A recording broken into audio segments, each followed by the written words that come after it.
Hello and welcome to round 13 coverage of Grand Prix Minneapolis. I'm Brian David Marshall, joined in the booth by Paul Reitzel. I said a couple turns in, but we've got a pretty developed board here. Dan Troja, who is 11-1, he's playing green-white. We see that Satyr Enchanter in play. We see Stride of the Horns, and he is up against the blue-black deck of Ken Yukihiro. And we can see a Demon of Catastrophes, a Sky March Bloodletter. And, wow, look at this. Dan Troja is going off. Casts Oaken Form on his Dryad, draws a card, makes a token. So pretty nice turn there for him. The green-white auras deck is one in which I've seen some of the highest variance between the best and the worst versions. The ones that get the Druid of Horns and the Satyr Enchanters, they look pretty brilliant. When you start to, when every aura is triggering things, it just the ceiling on what you can do is so high, and it looks like to have Ken in a tough spot here. Yeah, Ken, the last undefeated player in the room at 12-0. He's got that 6/6 Demon, though, the Demon of Catastrophes, kind of successfully holding back the tide right now. But if Dan gets to go much wider, it becomes pretty scary. And Ken, of course, if you see, I said we picked this game up mid. He's at 7. Mm-hmm. So he's got a pretty uphill climb here against Dan Troja. Druid of Horns and Satyr Enchanter mean that the longer the game goes, the better it gets for Dan Troja. He has access to many, many more auras in his deck. Whereas Ken needs to both figure out how to survive. Oh, man. Well, how about a Rabid Bite taking down the Sky March Bloodletter? But, a little patience from Dan Troja. Dan, who's played in about a dozen or so Grand Prix the last couple of years. No big finish to date, but in an excellent spot here to try to get back into it. There you see the Lich's Caress taking down the Oaken-formed creature, getting that 2-for-1, and suddenly Ken Yukihiro can get in there with his Demon of Catastrophes. And gains a little life back from the Lich's Caress, gets the 2-for-1, and still has 3 bodies to hide behind. Ken is hiding behind that Gearsmith Guardian again, the card that he has valued very highly throughout the weekend. Has to start attacking with the Demon. As we mentioned, even getting the Druid off the board, the Satyr Enchanter still threatens to win any sort of a longer type of game. So Ken has to kind of get aggressive, turn the Demon sideways, and hope that Dan can't punish him this turn. And I feel we've seen Ken draft the Gearsmith Guardian pretty aggressively both times we've watched him. And I wonder if he's identified that as a key card to this green matchup. The sizing is quite good. Again, 5/5 for 5 is not a typical creature size that blue gets to have. Normally, with the price you pay for access to all the cutesy counter magic and card draw is that your creatures are going to be a lot smaller. Or they'll be distributed over 2 small bodies, like we see with the Aviation Pioneer, or they'll be incredibly fragile, like the Departed Deckhand. All right, well, there's another Oaken Form for Dan Troja, and he's going to punish Ken for attacking with that flyer. Gets his Sky Scanner up to 4/4 status, and you know what? He's just attacking with everything here. So Gearsmith Guardian's going to eat a 3/3, or try to. Oh, maybe it's going to eat the Satyr Enchanter. Oh, no, back and forth. The blocks aren't very attractive here. You're going to have to put your Departed Deckhand in action. It dies blocking any creature. You're going to have to put your Aviation Pioneer in action. It dies blocking any creature. You're going to take at least 6 damage, possibly 7, depending on how you line up blocks. So this is an ugly combat step for Ken. Yeah, it looks like he's taking 6 here, the way he's got the blocks lined up. So Gearsmith Guardian definitely wants to eat that beast for now.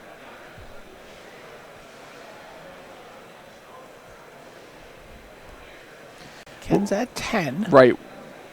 The issue here for Ken is that he's thinking, okay, are there any possible swingbacks here where I get to win the game if I don't put my Departed Deckhand in action? Let's say I just were to chump block. Right, well, if he can get his Guardian to live, he can make it unblockable, get in for 11 next turn. Yes. But he can't find that scenario. Well, actually, if he just blocks The Gearsmith Guardian blocks the Beast. The Aviation Pioneer blocks the Satyr or anything. This is Ken thinking, if you have nothing, I'm going to try to set up for lethal attack on the way back. Well, that's what he's going to do. He says, I'll take 8. And Dan doesn't have a pump spell, so Dan needs something.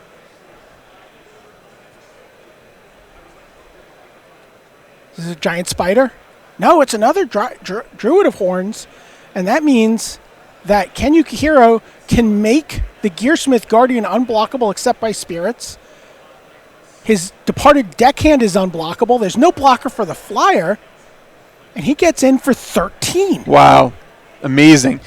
And not much Dan could do right there. Ken just correctly identified that there was a crackback for the maximum and won a really tough game there. I loved seeing him sift through those possibilities. Like, okay, how do I do this? Oh, wait a minute. I could kill something with my deckhand, or I could kill my opponent with my deckhand. Yes, level one of kind of evaluating that combat was, wow, it looks really bad for Ken Yukihiro, because there wasn't a really good block that allowed him to win a long game. So he just had to make a play where there wasn't going to be a long game. We were going to play one more turn sequence. You lose to basically, any flying creature, any way to gain life, anything of that nature. But he just put Dan to the test. Do you have it right now? Dan didn't have it. And now with Dan going down to 6 cards, Ken up a game, 1 game away from clinching his spot in this top 8. I almost feel like Dan would have been in a better position in that game had he Oakenformed the Departed Deckhand. Wow.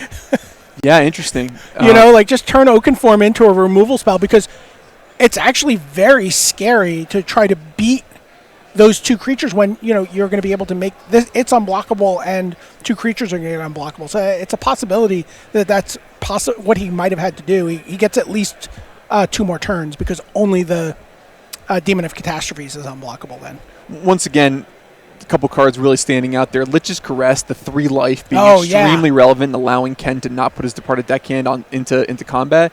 And then second, the Demon of Catastrophe, such a high variance card. When you have to sacrifice a quality creature and then it immediately dies, it looks so poor. But when sometimes it just gets to crack them for 6 damage, it races so effectively. See, here we've jumped ahead a little bit. Satyr Enchanter in play for Dan Troja. Only 2 lands for Ken Yukihiro, Departed Deckhand, and a Diamond Mare. But no 3rd land for Ken Yukihiro. In the post-sideboard games, Dan has access to a Plummet that I think we're certainly going to see him bring in from the sideboard. Also an Explosive Apparatus, which, given the effectiveness of that Departed Deckhand, we may also see Dan go to. So Satyr Enchanter bounces off the Diamond Mare. There's a Daggerback Basilisk. I can tell you that Dan Troja has a Knightly Valor in hand. Wow. There's 3rd land, though, for Ken Yukihiro. Let's see what that unlocks for him this turn.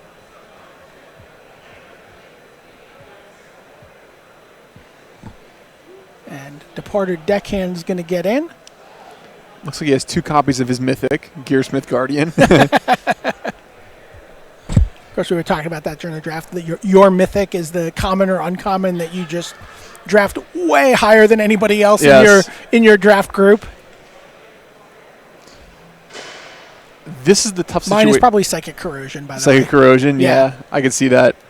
These are the tough turns when you're playing these green-white aura strategies. When your opponent passes with mana up, it's really difficult to just put an aura onto your creature when they're threatening you. Here you see Abnormal Endurance. It's going to take out the Satyr Enchanter. Diamond Mare is going to come back. Assuming Ken had named black with the Diamond Mare, probably gained a little life there. And now Sky Scanner for Troja. Draws a card. Plays his 5th land. Plays a Guardian Sentinel. Says go. The Greenwood Sentinel, not an exciting 2-drop. 2/2 Vigilance for 2 is just okay. Gotta say, rarely have I even played that card. I've played a fair amount of green, but we've talked about that idea. You work with the tools you have at the table. Right. And 2 copies of Oakenform, so there's certain situations where suiting up a Greenwood Sentinels with Oakenform, making that 5/5 Vigilance creature really powerful in a race situation. Yeah, the eggs in basket version of Vigilant Baloth. Yes. The the Satyr Enchanter dying early for Dan Troja, a major blow to his plan. Now, you got to kind of play a fair game against a blue-black deck that's pretty well equipped to deal with you augmenting your creatures with auras. Ken has many ways to either 2-for-1 you, or at least use spells to 1-for-1 you if you try to suit up one of your creatures. So Dan's in a tough spot. And you can see Dan is really wary of playing that Knightly Valor. Yeah, I mean, all sorts of things that Ken could have, including Strangling Spores, Cancel, Disperse, many different options.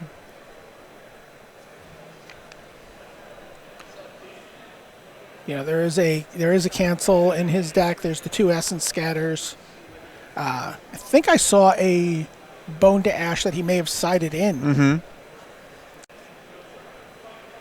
And 2 copies of Strangling Spores, and the players will have access to deck lists at this point, given that the draft was streamed online. So in a post-sideboard game, Dan's going to know about those 2 copies of Strangling Spores, and so he's probably going to want to get this Knightly Valor down now while the coast is clear. Well, there's Knightly Valor on the Daggerback Basilisk, and you can't Essence Scatter that token. Nice play by Dan here. Sometimes using the information that's given to you is one of the important skills that you have in Magic. It's you have a combination of information that's actually apparent, that's evident, and then things that are derived. But here, there's evident information. He knows the Strangling Spores in Ken's deck, so he wants to get that Knightly Valor out before he can get 2-for-1. So here you see Ken Yukihiro working out what he's going to do. He's got that Gearsmith Guardian again. Gearsmith Guardian, threatens to trade 1-for-1 for that Daggerback Basilisk. So, and again, we saw that combination combined with Departed Deckhand can close the game out very, very quickly. Oh, but you know what? There's a Declare Dominance in hand for Dan Troja. Just confirming that that's the card I saw. With the Daggerback Basilisk, he does have Declare Dominance in his deck. I'm pretty sure that's what's in his hand. Also has more auras, so could potentially see a situation where he piles even more onto that Daggerback Basilisk, something like another Oaken form, forcing Ken to triple block if he wants to interact favorably. Ken's going to have his work cut out for him if he's going to take this in 2 and essentially lock up his berth in the top 8. Given the size of the event and Ken's extensive lead on the field in terms of record and tiebreakers, I think we can safely say a win in this game would put Ken into our top 8. Again, he was the only undefeated player coming into this draft. Everyone else at the table had at least 1 loss, and the 8th spot at the table was Craig Wescoe with 2 losses. All right, Dan Troja's working things out here. Declare Dominance on Daggerback Basilisk would force all 3 creatures to trample. Okay, he looks like he is going to go for it here. It would force through 5 damage. He would get to Death Touch all 3 creatures to death. His Knightly Valid creature would not live. No, so he would lose it. Yeah, it looks like he's actually just going to... No, he is going to Declare Dominance. So gets in for 5. That's when you really like to have Trample. Because Trample plus Death Touch would have snuck in another 4. Absolutely. But that was basically a 3-for-3, right? Yeah, I don't think that Ken is too upset about that, honestly. I mean, he's down to 6 life, so not thrilled about that. But not in a terrible position to be able to stabilize here, given the size of Dan's remaining creatures. Yeah, look at this. He has an Aviation Pioneer. He's got another Gearsmith Guardian. He could play the Aviation Pioneer, have Essence Scatter mana up, could tap out, and just put the Guardian down, and then win next turn again. Oh no, he'd be 1 short. Sorry. We'd need to find another point in there somewhere.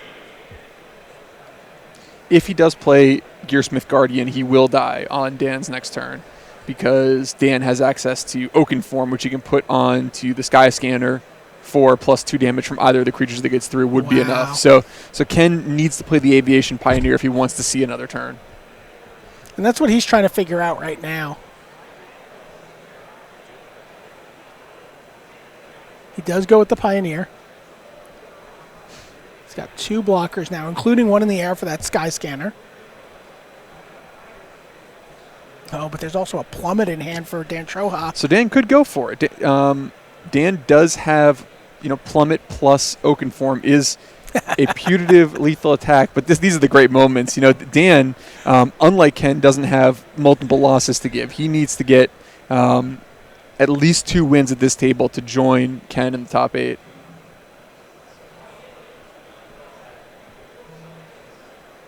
Looks like you might go for it. All right, well, here comes Oakenform. Ken says, sure. He says, attack with everybody. And now, before blockers, I will plummet your flyer. 4 guaranteed in the air. One of the other 2 creatures on the ground gets through. And we go to game 3. Nicely played by Dan there. You see the players fumbling around with their sideboards briefly. Maybe less briefly for Dan Troja. Thoroughly randomizing their deck by means of pile shuffling. Well, again, I think a lot of times you see someone pile shuffling, and they're just, especially after a big sideboard, you want to just make sure you have the right amount of cards. Yes, that's why I pile shuffle. I'm counting my deck. I do like to just count out Kens. Yeah, I just go. That works too. Yeah. So we're off to the races here. Child of Night from Ken Yukihiro versus the Greenwood Sentinel. And interesting. He instantly takes it. Ken gets in there. And I think we are going to say, Departed Deckhand. Ken Yukihiro's MVP this weekend. So I'm take that incredible game 1 here with it. We see Oakenform and a 3rd land in Dan's hand explaining why he elected to take the damage from Child of Night. Fairly risky, of course, obviously, to against a blue-black deck to kind of put your eggs in that basket. But again, what Ken does not have access to is something like Exclusion Mage or Disperse. Yeah, he doesn't. Does he even have a? Doesn't even have a Totally Lost. And no Murder, unlike his first deck. So really it's going to need to be something like Lich's Caress to cleanly answer it, or combining Combat with Strangling Spores. Or just pay 2 mana every turn to fog that creature with your Reassembling Skeleton. And it's important that Dan does continue to put the pressure on here. Ken's mana is going to be constrained by all the things that he wants to do this game. Counter Magic, Reassembling Skeleton triggers, potentially activating Departed Deckhand. So, Dan needs to watch out for something like Abnormal Endurance, but likely wants to continue to keep attacking.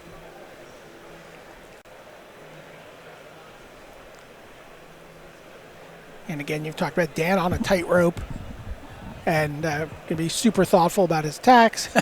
Ken's like, yep, block. He's already thought about this. Skeleton goes to the yard. 4th land for Dan. It's going to be a 3rd plains. Looks like he's also holding a Rabid Bite. And there's that Sky Scanner.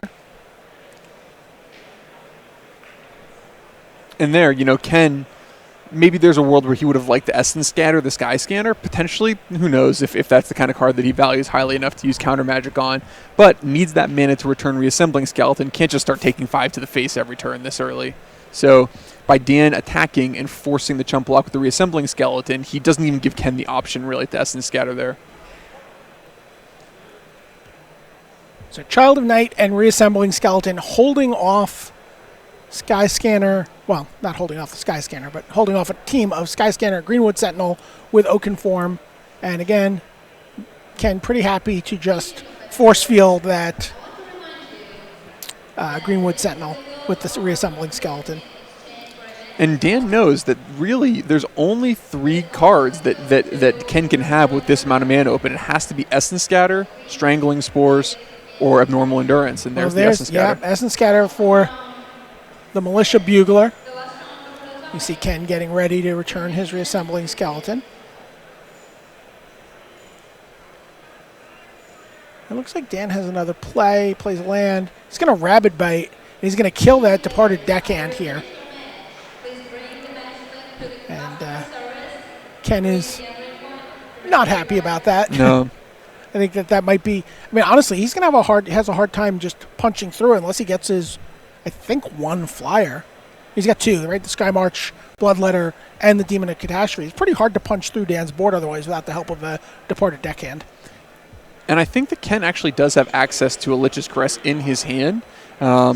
So Ken has a pretty good defensive shell built up at this point. He can continue to use the reassembling skeleton to block the Greenwood Sentinel. Nothing like trample, no evasion, so he's not taking any damage. I think he's got more counter magic to defend himself. And if Dan plays a bigger threat or commits another aura to the table, then Ken can fire off that Lich's Caress. So Ken should have a few turns here to draw into some better action. All right, well, there's a bristling boar. And that is... Or maybe is there not counter magic in there? So he used the 1 Essence Scatter he had. Yeah, he has Nightmare's Thirst in hand. Nightmare's Thirst. Which, works really nicely with the Child of Night. Okay, so that's a card that he actually did not main deck and sideboarded in for this matchup.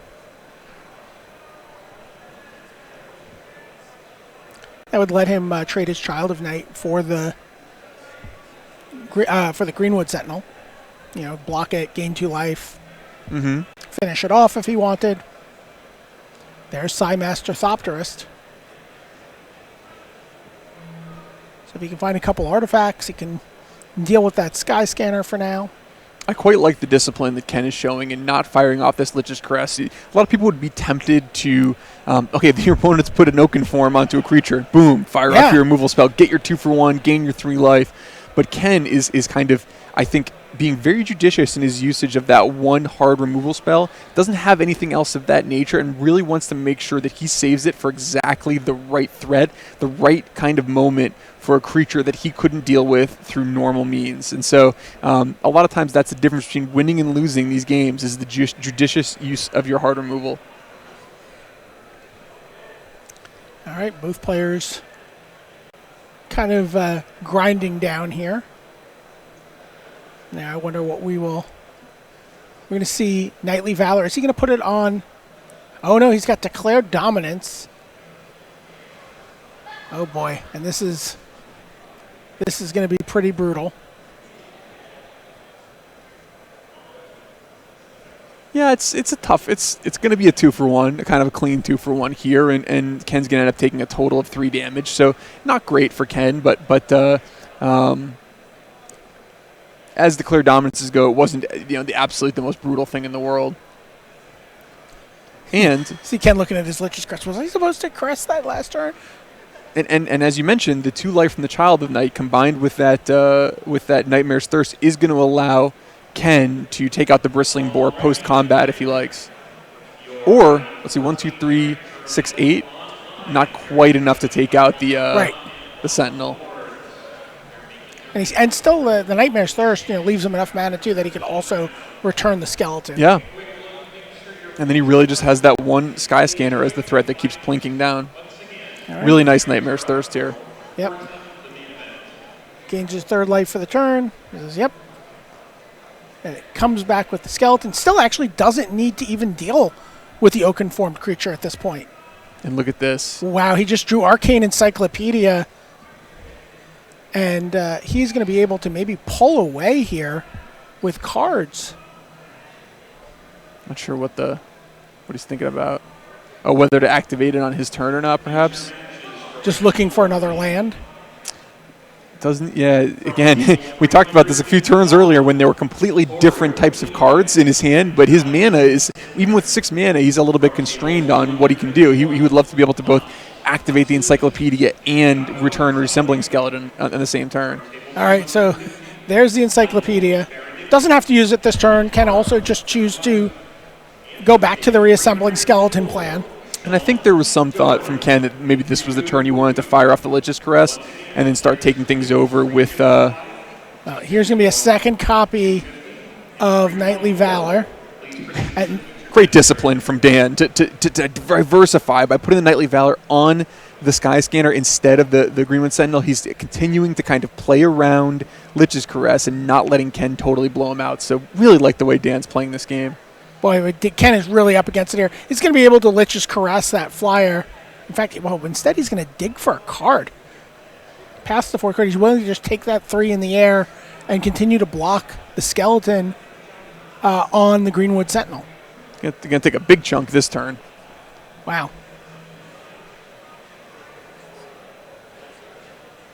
And there is, oh boy, Talons of Wildwood. That's a 6/6 Vigilant Trampler now.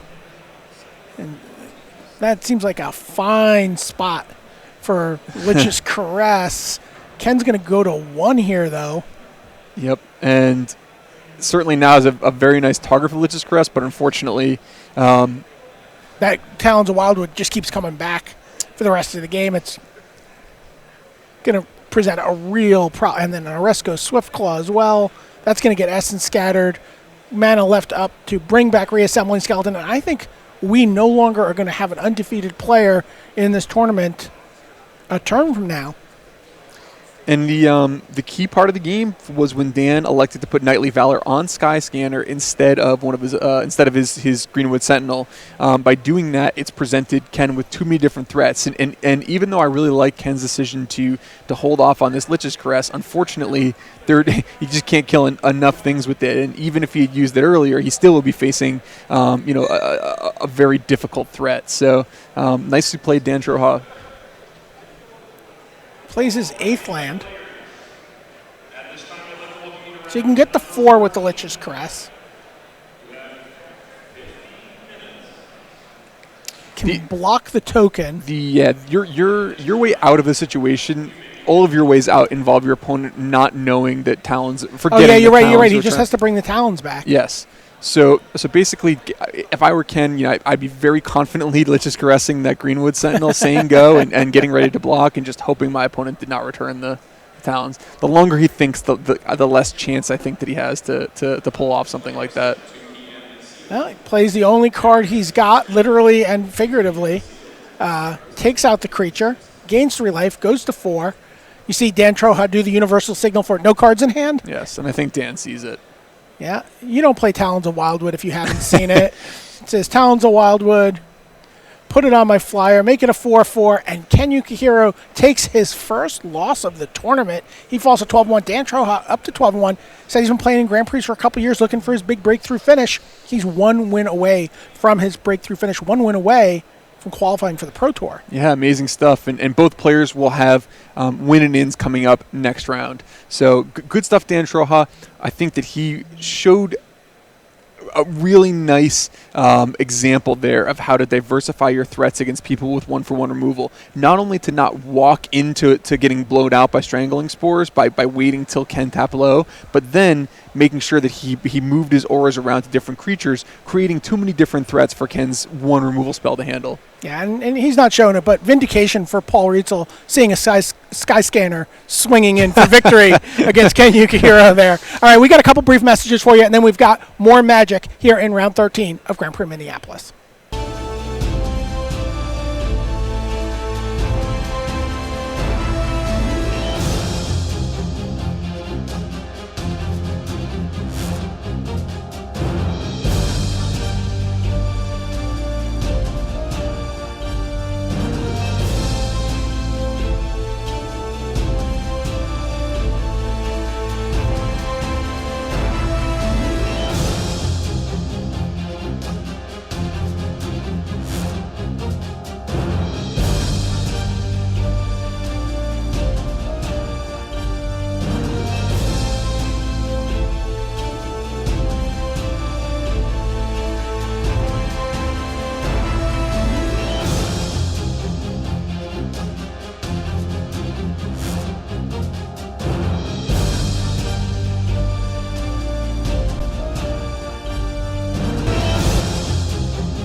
All right, welcome back. More round 13 coming up right now. We've got Toru Inoue versus Craig Wescoe, and we're going to pick things up in the middle of the match, starting with Game 2. And as you can see, Toru Inoue is up 1-0. He is 10-1-1 in this tournament. Craig Wescoe at 10-2. No matches to give. He does have an Ajani in his deck. But unfortunately, it looks like he's down to a mulligan here in Game 2. So always tough when your tournament life is on the line to have a 6-card hand and be down a game. Up against the Remorseful Cleric from Inoue here on turn 2. And Loxodon Linebreaker looks like it's going to be the play. Interesting. Already decision point there, right? Could have gone with Militia Bugler. Yes. So Craig thinking that Toru is not going to be interested in trading off his flyer. I mean, he's interested in the next 4 lands that are on the top of his deck. Yes. He wants to draw one of them. Wow, and there's a Tolarian Scholar. The rarely seen since Dominaria Tolarian Scholar. Not a card that we traditionally see in main decks. Toru playing one of the 2 that he drafted in his main deck, but against Boros. Yeah, it lines up well against the Linebreaker. Yes. And very good against 2/1s. All you want to do, especially when you're on the draw against Boros, is just trade. 4 lands on top. Wow. For Craig Wescoe. That's incredible. With the Militia Bugler. What a read. I mean, I've played with Militia Bugler. I know how this works. Amazing. And to clarify, we actually have no advanced knowledge of anything like that happening. So, all right. In comes a Remorseful Cleric. I see a card we talked about these Boros decks earlier. Dwarven Priest. Another card that's kind of like really difficult. Sometimes these red-white decks have exactly 20 in them. Yes. And you're playing cards that are below par, like Viashino Pyromancer, because you're trying to chip in and sneak for those 2 damage. So someone gaining 4, 5, even 6 life from a Dwarven Priest can be pretty demoralizing. All right, Militia Bugler gets to peck in past the Aviation Pioneer that Inoue played on his turn. Risky, because he was holding Essence Scatter there against, a somewhat, mana-screwed opponent. And it looks like that's going to unlock a Starcrowned Stag for Craig Wescoe here. He's also got Gallant Cavalry, it looks like. He is going to play the Cavalry. And begins the process of going wide, which means that Starcrowned Stag is probably not going to stick. In general, with counter magic, unless you have really good reason to believe a specific threat that you want to counter is about to come onto the table in limited, you're better off deploying your own threats, developing your own board, rather than leaving up counter magic. It's too big of a risk that they'll do something that, like play a non-creature spell or do nothing. Play a Johnny. Yes, and then you much would have rather play your creature out. Well, Dwarven Priest is the play. Gain 4 life for Inoue, and then fly over for 3 in the air. And that 2/4 body, by the way, also just really good at gumming up the ground. He could just kind of eat a knight every turn. He can just keep that Bugler at bay if it wants. Craig, slightly punished here by not getting the Stag onto the table from last turn. It's still not maybe interested in playing the Stag this turn. Stag would open up a potentially attractive attack, although, at this point, he may need to also be in the blocking business in order to win this game, given that, Toru has such an early life total advantage. All right, well, there's the Stag. And no attacks. He can't really mount an attack without losing one of those creatures.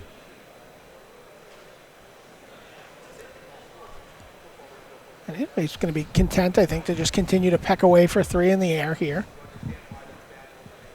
Got Craig half dead at 10. Oh, and then a Frilled Sea Serpent for Inoue. This is exactly a situation where Frilled Sea Serpent really shines. You're slightly ahead. It's a great sizing against Craig's kind of smaller creatures. It even survives if Craig has one of these Trumpet Blasts. Which he does, by the way. Inspired Charge type things. And then, if Craig taps a bunch of mana on his turn, Toru threatens to play 7th land and then chunk in for a huge amount of evasion damage. So Toru is in great shape to get that 11th win that he so desperately needs. And this is an elimination match for Wescoe. Looks like he's holding a Volcanic Dragon as well. Turns away from that, though. and he does not have the luxury of turns here. And if you're a Toru Inoue fan at home, 2-1 likely to get him into this top 8, but he needs to be 3-0 to be cleanly through. So quite possible that 11-2-1 will make it in this smaller field. Yes, usually that some of those records do make it, or 12-2-1. Some of them make it. Some of them do not. Generally speaking, if you're starting in pod 1 and then your record is 12-2-1, you have a very good chance of making the top 8. But Wescoe knows any dreams of the top 8 involve him getting there one round at a time with a win every time. So there's a Goblin Instigator. Oh, he's got a Remorseful Cleric of his own. Nice turn there for Craig. Yeah, so the Remorseful Cleric is almost certainly going to trade for Toru's Remorseful Cleric if Toru offers up the attack. And then Craig also able to go quite a bit wider by adding 2 additional creatures to the board in the form of Goblin Instigator and the associated token, which makes that Trumpet Blast much more threatening. And you see Toru going through some potential math about Craig's next attack step. Right, he can give +2 to his entire team. Remember that Starcrown Stag also taps down a creature.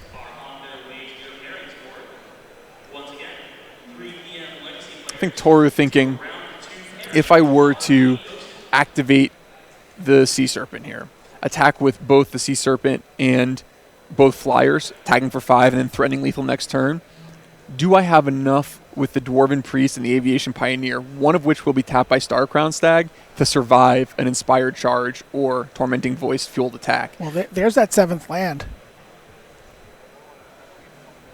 So let's assume Craig just takes it. You would take 7 and drop to 3, certainly be dead on the next turn, be able to tap one of the flyers, and would have 1, 2, 3, 4, 5, 6 creatures that would get through. 6, so you have 12 just there from the Tormenting Voice, 14, 16, 18, 19, 20. It's exactly 22 damage right now that Craig will be threatening through potentially Toru's blocker. So wow. Toru cannot attack and survive an Inspiring Charge by my first quick math. Now, it looks like he may have decided to... Oh no, it looks like he's going to tap his mana. He really wants to put Craig on the 2 possession game here. Just crack in for 2 turns. There's another alternative, which is just to attack for 4 this turn. Then you do survive a counter swing. Because you can. Okay, now, so let's see how he goes with it here. Frilled Sea Serpent is unblockable. Wow. Good. He's going to leave the Cleric back. Nope. He's putting Craig on the... This is exciting. If he attacks with both, he is dead. Wow. If Craig saw a Tormenting Voice, right? In his hand, you said? What's that? Craig has a Tormenting Voice? I mean, a Trumpet Blast? A Trumpet Blast. Yeah. Yes. Okay. Wow. All right, okay, so he decides to keep the Cleric back. Okay. This is an interesting play, because if Craig doesn't block with Remorseful Cleric, Toru is still threatening lethal potentially on Toru's next turn. 4 from the Serpent plus 1 from either the Cleric or the Thopter. Craig's going through the exact same math that Toru went through. Craig knows he does not have a lethal attack if Toru makes, kind of intuitive blocks. Yeah, no shock, no lightning strike or anything like that in Craig's deck. Can't do anything about the Sea Serpent. It's a great attack here by Toru, because if Craig doesn't block, he's dead to the vast majority of Toru's next turns. If he does block with the Remorseful Cleric, that's 1 less attacker to threaten Toru, and now Toru will not have to put his own Remorseful Cleric into combat, to block on Craig's turn, and so he's still threatening, a really tough turn. So either way, really nice play by Toru, putting Craig under the maximum amount of pressure and playing around a potential Trumpet Blast. So just a brilliant attack. And ultimately, Craig does put his Cleric in the way. Now a 5th land for Craig. But he's at 6, so he's still dead next turn with nothing in the air here. Craig needs Toru to put the Remorseful Cleric into combat. That's his way to win this game. What do you tap with Sun Crown Stag here, or Star Crown Stag here? I think you want to tap the Dwarven Priest, yeah, because even though you know that you're going to cast Trumpet Blast, okay, so 3 Vigilant creatures means you don't have to worry about a lethal crackback from the Dwarven Priest. Toru anyway is playing so above the rim right now. I'm just loving it. He's already done the math. He knows what's going on this turn. He knows that represents 18 damage. Oh my gosh, wow. So good. So there's the Trumpet Blast. Yep. That's 12. 4 plus okay. 6. I'll take 18, no problem. Yep. And now passes the turn back. And all Toru needs to do is just tap 7 mana again here. And he's going to win the game. He's going to win the match. And he is going to end Craig Wescoe's top 8 aspirations here at Grand Prix Minneapolis. Great play there from Toru anyway. Great instincts, knowing exactly what he needed to do. Very complicated final turns there with that Frilled Sea Serpent. I think that's my favorite game that I've seen so far, of course, that 2019 Limited, in which a player just, I mean, that's just brilliant. Honestly, that he did it so quickly. He knew exactly what he had to play around. He's a couple different steps ahead. That's a combination of someone who's obviously very talented, but also was pretty well prepared for, I think, this particular tournament. Now 11-1-1, a situation where, still certainly very much in that top 8 mix. And I'm selfishly kind of hoping we get to see him draft one more time as well, absolutely. Since I was very impressed with that play. Yeah, so I'm not sure if we have some more Magic to show you or not. We're going to just do a quick check and see what's going on. Craig's pre-release comes to a functional end here, although he's still going to play, obviously, for the cash and the pro points. So good run by Craig Wescoe.